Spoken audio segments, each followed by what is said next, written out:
एक थी चींटी काली, चींटियों की रानी। वह बहुत ही परिश्रमी थी। वह एक बिल में रहती थी और उसके साथ और भी चींटियां रहती थीं। सभी चींटियां मिलजुल कर रहती और खूब काम करती। एक दिन रानी चींटी अपने बिल से बाहर निकली। वहां दो बिल्लियां आपस में लड़ रही थीं। रानी चींटी ने उनसे पूछा, अरे तुम लोग क्यों लड़ रही हो? काली बिल्ली बोली, देखो यह रोटी मुझे चाहिए। भूरी बिल्ली बोली, पहले रोटी मैंने देखी है इसलिए रोटी मेरी है। देखने में क्या है, रोटी तो उठाया मैंने था इसलिए रोटी मेरी है। इस तरह दोनों बिल्लियां रोटी के लिए लड़ रही थीं। तभी रानी चींटी ने कहा, अरे लड़ना झगड़ना ठीक नहीं होता, मिल बांट कर रोटी खा लो। भूरी बिल्ली यह सुनते ही गुस्से से बोली, तुम्हारे कहने से क्या होता है, अब यह रोटी मेरी है तो मेरी है, तुम चली जाओ यहाँ से। रानी चींटी आगे चली गई। इतने में एक बंदर आया और उनकी रोटी छीन कर ले गया। दोनों बिल्लियां देखती रह गईं। उधर चलते चलते रानी चींटी को बर्फी का एक टुकड़ा मिल गया। रानी चींटी ने उसे सूंघा, फिर छू कर देखा। वह खुश हो गई। उसे लगा यह तो मीठा पहाड़ है। उसने बर्फी का टुकड़ा घर ले जाने के लिए खूब जोर लगाया, मगर वह उससे हिला भी नहीं।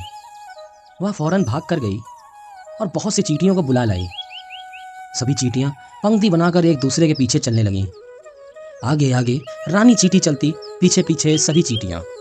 शीघ्र ही सब उस मीठे पहाड़ के पास पहुंच गईं। रानी चींटी बोली, बहनों, आज हम मीठे पहाड़ की खूब दावत करेंगे। इसे खिसकाकर बिल की ओर ले चलो। सभी चींटियां खुश हो गईं। उन्होंने मिलकर पहाड़ को सूंघा, फिर उससे चिपक गईं। सबने मिलकर जोर लगाया तो बर्फी का टुकड़ा खिसक गया। धीरे धीरे वे बर्फी का टुकड़ा खिसका कर बिल की ओर ले जाने लगीं।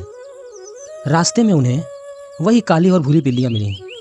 काली बिल्ली चींटियों पर ठाका लगाने लगी, बोली, अरे इतनी सी तो बर्फी है और इतनी सारी चींटियां, कौन कौन खाएगा इस बर्फी को।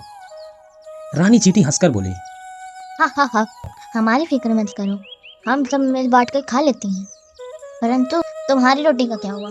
क्या तुम दोनों ने रोटी मिल बांट कर खा ली? भूरी बिल्ली बोली, अरे नहीं, हमारी रोटी तो बंदर ले गया। रानी चींटी ने कहा, अगर तुम दोनों ने मेरी बात मान ली होती तो तुमने भी रोटी मजे से खा ली होती। रानी चींटी की बात सुनकर दोनों बिल्लियों ने सिर झुका लिया। सभी चींटियां मीठा पहाड़ लेकर अपने बिल की ओर चली गईं।